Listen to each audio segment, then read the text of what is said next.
নিরামিষ সয়াবিন কিভাবে রান্না করবেন সহজভাবে দেখিয়ে দিচ্ছি। তো নিরামিষভাবে সয়াবিন রান্না করার জন্য সব উপকরণ নিয়ে নিলাম। আর এই যে এখানে পাঁচফোড়ন, কাঁচামরিচ, আদা বাটা, হলুদ, লঙ্কা গুঁড়ো, লবণ, জিরা, সয়াবিন, আলু সব নিয়ে নিলাম। এবারে রান্নাটা করব। তো প্রথমেই কড়াইয়ে তেল দিয়ে দিলাম। তেল দিয়ে 2 ঘন্টা আগে থেকে আমি সয়াবিনগুলো ভিজিয়ে রেখেছি। এবারে ভালো করে 4 থেকে 5 বার কষলে কষলে ধুয়ে নিয়ে হালকা হলুদ আর পরিমাণ মতো লবণ দিয়ে ভেজে নিচ্ছি। সয়াবিন আপনারাও রান্না করার আগে কমপক্ষে 2 ঘন্টা আগে ভিজিয়ে রাখবেন। আর আলুগুলো সিদ্ধ করে নিয়ে এবার একটু হালকা তেলে ভেজে নিচ্ছি। আর সয়াবিন ভালো করে ধুয়ে নেবেন, তা না হলে দেখা গেছে যে কসকস করে খাওয়া যায় না। 5 থেকে 6 বার ভালো করে ধুয়ে নিয়েছি, আপনারাও ভালোভাবে ধুয়ে নেবেন। আর এই যে সয়াবিন ভালোভাবে ভেজে নিয়ে আলু ভেজে নিয়ে কড়াইয়ের অবস্থা নাজেহাল। এবারে কড়াইটাকে ভালো করে পরিষ্কার করে নিলাম। আর পরিষ্কার করার জন্য আমি এখানে এক্সপার্ট ব্যবহার করেছি। তো দারুণভাবে কড়াইটা পরিষ্কার হয়েছে, দেখেন খুব সুন্দর, কড়াইটা একদম নতুনের মতো হয়ে গিয়েছে। তো এটার আসল রহস্য হলো এই যে এক্সপার্ট, এটা দিয়ে ভালো করে কড়াইটা পরিষ্কার করে নিলাম।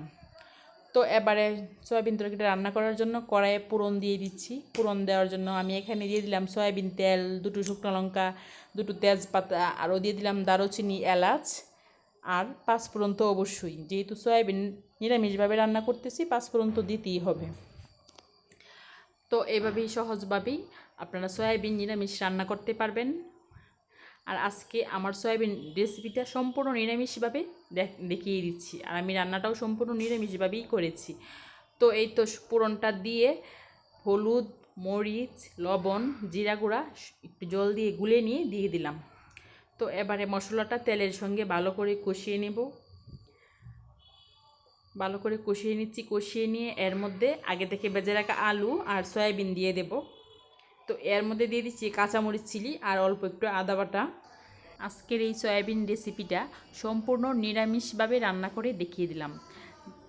তাই আশা করতেছি আপনারা যারা সম্পূর্ণভাবে নিরামিষ খেতে পছন্দ করেন বা সয়াবিনের এই নিরামিষ রেসিপিটা খেতে পছন্দ করেন, আপনারা চাইলে আমার এই রেসিপিটা ফলো করলে অবশ্যই আপনাদের রান্নাটাও ভালো হবে। আর সেম এইভাবে রান্নাটা করলে আশা করতেছি আপনাদের রান্নাটাও খুব খুব টেস্টি হবে। তো মশলাটা ভালোভাবে কষিয়ে নিয়ে এবার এর মধ্যে আগে থেকে ভেজে রাখা আলু আর সয়াবিন দিয়ে দিলাম। আলু আর সয়াবিন দিয়ে আরও 2 থেকে 3 মিনিট ভালোভাবে কষিয়ে নিচ্ছি। এতে করে তরকারিটা খুব বেশি টেস্টি হবে। যত পারেন মশলার সঙ্গে ভালোভাবে আলু আর সয়াবিনটা এভাবে কষিয়ে নেবেন। 2 থেকে 3 মিনিট এভাবে কষিয়ে নিয়ে যখন মশলা থেকে তেল ছাড়বে, এভাবে দেখেন যখন তেল ছাড়বে তখন বুঝতে হবে যে তরকারিতে জল দিতে হবে। তো খুব বেশি একটা জল দেব না, পরিমাণ মতো জল দিয়ে আরও 5 মিনিট হাই হিটে জাল করে নিয়ে নামিয়ে নেব। তো আপনারা যারা এরকম সম্পূর্ণভাবে নিরামিষ খেতে চান, আপনারা আমার এই রেসিপিটা দেখবেন এবং এই সেমভাবে রান্নাটা করবেন, দেখবেন সবাই আপনার খুব প্রশংসা করবে। তো পরিমাণ মতো জল দিয়ে দিলাম।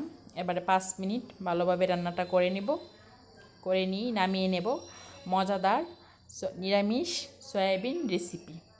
তো রেসিপিটি ভালো লাগলে অবশ্যই একটা লাইক দিতে ভুলবেন না। আর আপনি যদি আমার ভিডিওটি এই প্রথম দেখে থাকেন বা আমার চ্যানেলে আপনি যদি এই প্রথম হয়ে থাকেন, তাহলে প্লিজ আমার চ্যানেলটি সাবস্ক্রাইব করে দিবেন। ধন্যবাদ সবাইকে আমার সঙ্গে এতক্ষণ থাকার জন্য, আমার ভিডিওটি পুরোপুরিভাবে দেখার জন্য। আবারও দেখা হবে আপনাদের সাথে নতুন কোনো রেসিপি নিয়ে। সবাই ভালো থাকবেন। তো এই তো 5 মিনিট ভালো করে জাল করে নিয়ে নামিয়ে নিলাম। সম্পূর্ণভাবে মজাদার নিরামিষ সয়াবিন রেসিপি।